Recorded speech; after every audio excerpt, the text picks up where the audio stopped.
10, 9, 8, 7, 6, 5, 4, 3, 2, 1, 0. Hai guys, kita bersyukur kalau kita saat ini sudah kembali lagi gitu ya, kalau mau dibilang dalam keadaan yang jauh lebih baik dari beberapa minggu sebelumnya. Kita bersyukur karena Tuhan masih memelihara hidupku dan hidupmu dan juga keluarga orang-orang yang ada di sekitar kita. Guys, hari ini kita akan sama-sama kembali lagi menjalani satu perjalanan, satu waktu bersama dengan Tuhan. Dan mari kita mempersiapkan hati kita, mempersiapkan hidup kita.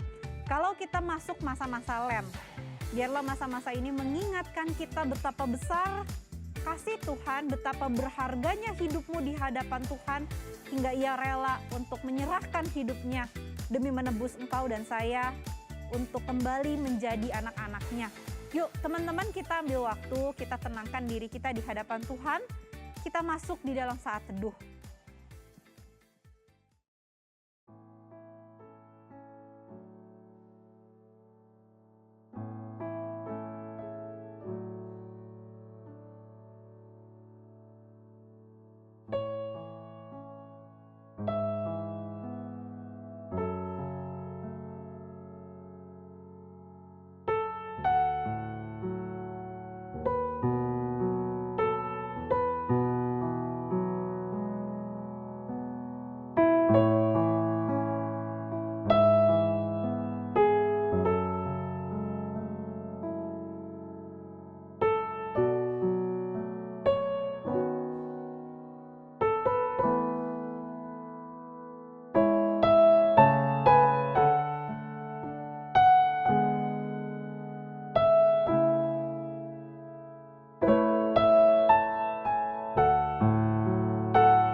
Halo teman-teman, ketemu lagi di Be With You.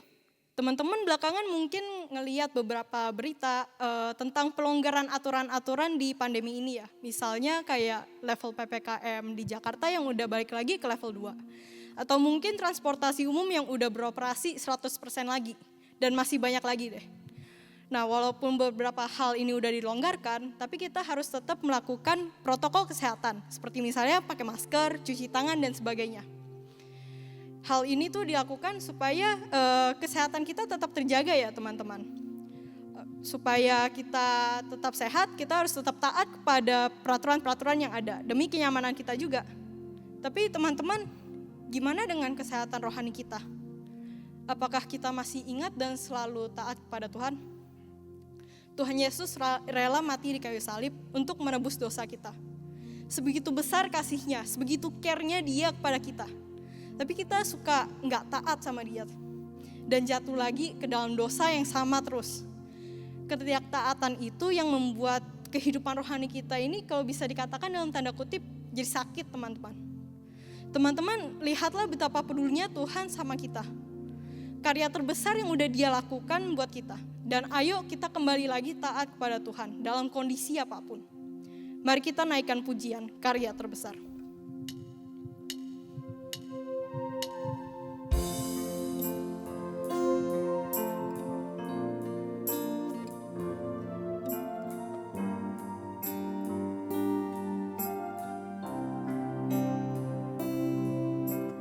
Kasih yang terindah,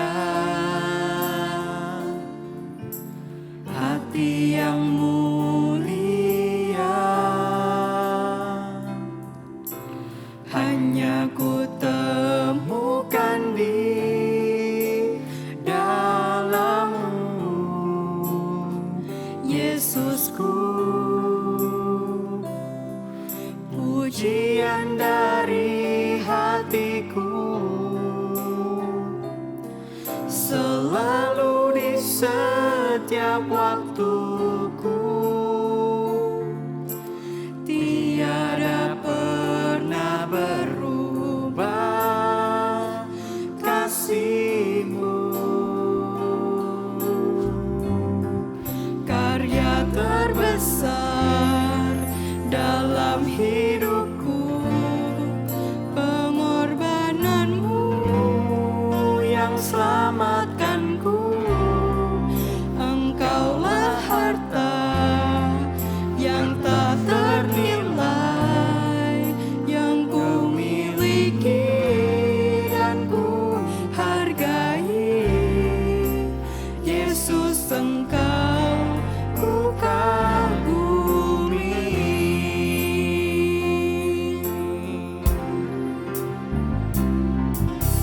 Kasih yang terindah, hati yang mulia, hanya ku temukan di dalam-Mu, Yesusku. Pujian dari hatiku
Mari kita sama-sama berdoa.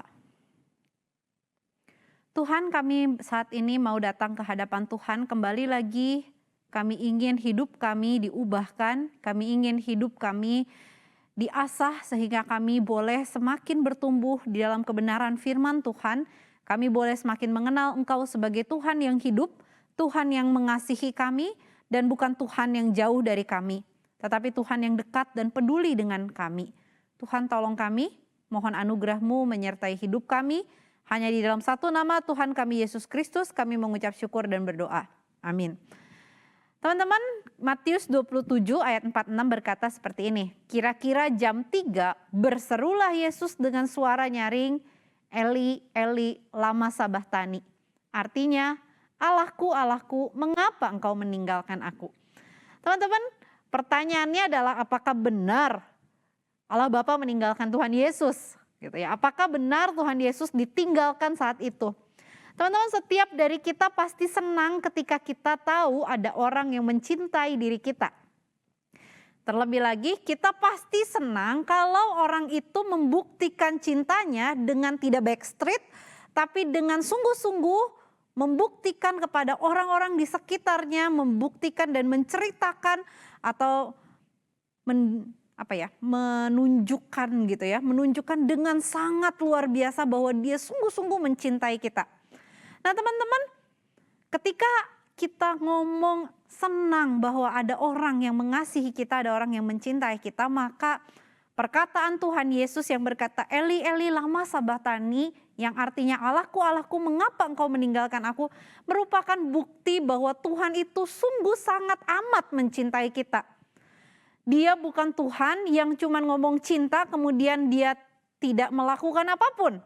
Tetapi ketika kita tahu bahwa dia ada di atas kayu salib untuk menanggung dosaku dan dosamu, itu adalah bukti cinta terbesar yang pernah ada di dalam dunia ini dan tidak akan pernah bisa dibuktikan oleh orang lain di dalam kehidupan kita.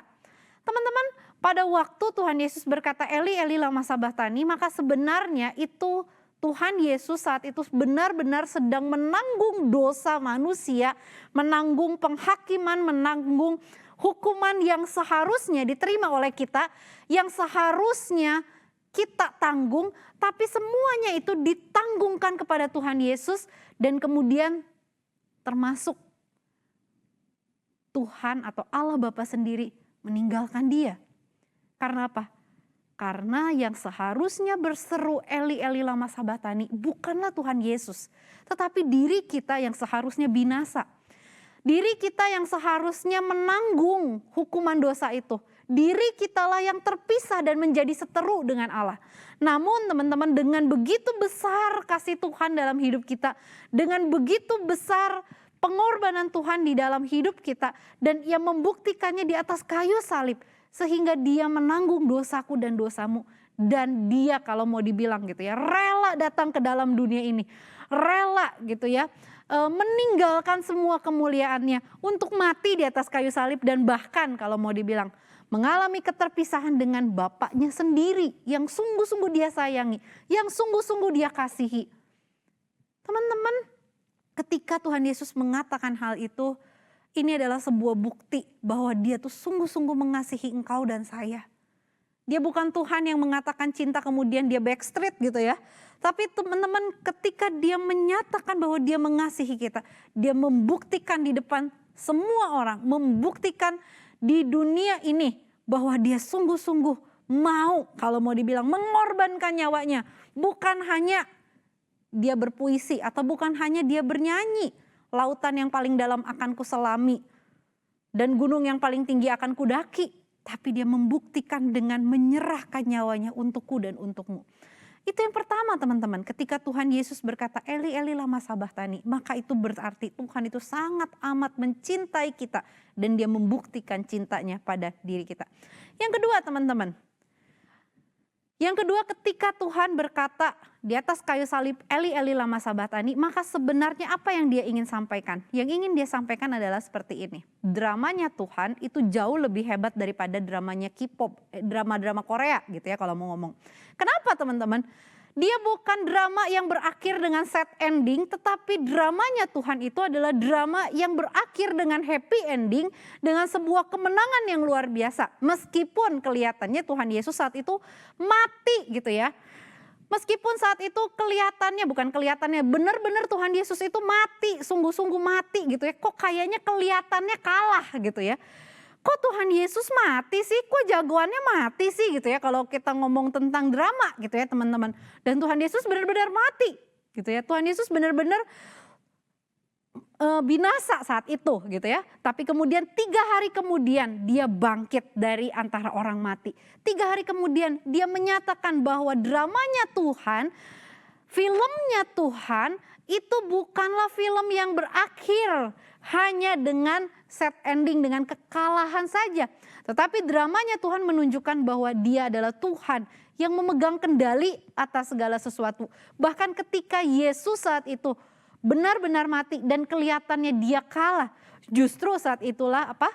Tuhan Yesus menggenapi rencana Allah. Justru saat itulah kita yang adalah orang-orang yang dianggap musuhnya Tuhan, diperdamaikan dengan Tuhan, disatukan kembali di dalam persekutuan yang indah. Dan seharusnya itu yang membawa kita punya sebuah sukacita yang luar biasa. Punya sukacita yang tidak tergantikan oleh apapun. Kenapa? Karena kita bisa kembali lagi bersekutu dengan Tuhan kita. Kita boleh kembali lagi bersekutu dengan Allah kita, Sang Bapa itu. Teman-teman, kalau kita lihat perkataan Tuhan Yesus yang keempat, kalau kita sama-sama belajar dari perkataan Tuhan Yesus yang keempat, sebagai bukti bahwa dia cinta sama kita, dan sebagai bukti bahwa dia adalah pembuat drama yang bukan hanya drama yang berakhir dengan sad ending, tetapi dia menunjukkan bahwa dialah yang memegang penuh kedaulatan atas hidup manusia. Apa sih yang seringkali menjadi penghalang bagi kita? Menjadi penghalang bagi kita sekarang untuk kita trust in Him. Untuk kita sama-sama menyerahkan hidup kita mengikuti pimpinan Dia. Bukan hanya untuk menikmati dunia ini, tetapi untuk sama-sama pikul salib dan menjadi murid Kristus yang sesungguhnya. Apa sih yang menjadi penghalang bagi kita untuk kita mau terima cintanya Tuhan di dalam kehidupan kita? Kalau Dia sudah membuktikan bahwa Dia sungguh-sungguh mencintai kita, bahkan Dia sampai rela menanggung semua dosa, menanggung semua hukuman, termasuk ditinggalkan oleh Allah Bapa karena segala dosa dan kesalahan kita yang dipikulkan di atas bahunya itu. Apalagi sih yang membuat kita susah untuk menyerahkan hidup kita, meninggalkan dosa-dosa kita dan mengikut Dia. Teman-teman, yuk ambil satu waktu, mari kita sama-sama pikirkan. Mari kita sama-sama renungkan. Dosa apa sih yang masih menjadi penghalang dalam hidup kita? Semua dosa sudah dibayar lunas oleh Tuhan di atas kayu salib. Mari kita serahkan hidup kita, mari kita tinggalkan dosa kita. Jika ada satu dosa yang menghalangimu untuk datang kepada Tuhan, minta kekuatan daripada Tuhan. Minta anugerah belas kasihan daripada Tuhan. Sehingga kita bisa meninggalkan dosa itu dan mengikut Dia seumur hidup kita. Mengikut Dia dan bertemu dengan Tuhan dan dikatakan kita adalah hamba yang setia dan baik.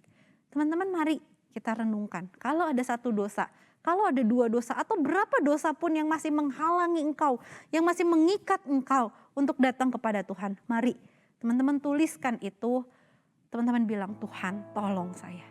Yuk teman-teman, kita ambil waktu untuk kita sama-sama merenungkan hal ini.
Tuhan, terima kasih karena Tuhan adalah Tuhan yang baik, Tuhan yang tidak pernah meninggalkan kami, bahkan Tuhan yang rela mati untuk menyatakan cinta-Mu kepada diri kami. Engkau sampai rela Tuhan untuk meninggalkan segala kemuliaan yang Engkau punya untuk datang dan mati di atas kayu salib demi kami, anak-anak-Mu. Engkau adalah Tuhan yang rela menanggung semua penghakiman yang seharusnya membuat kami bersuka cita ketika kami tahu ada orang yang mengasihi kami seperti itu. Tuhan, tolong kami, Tuhan mampukan kami untuk melihat betapa besar, betapa agung dan betapa ajaibnya kasih Tuhan yang memerdekakan hidup kami, yang menebus kami, yang membuat kami yang tadinya binasa punya hidup yang kekal. Tuhan, tolong kami. Tuhan, mampukan kami untuk kami meninggalkan dosa-dosa kami dan pergi mengikut Engkau seumur hidup kami. Hanya di dalam satu nama Tuhan kami Yesus Kristus, kami mengucap syukur dan berdoa. Amin.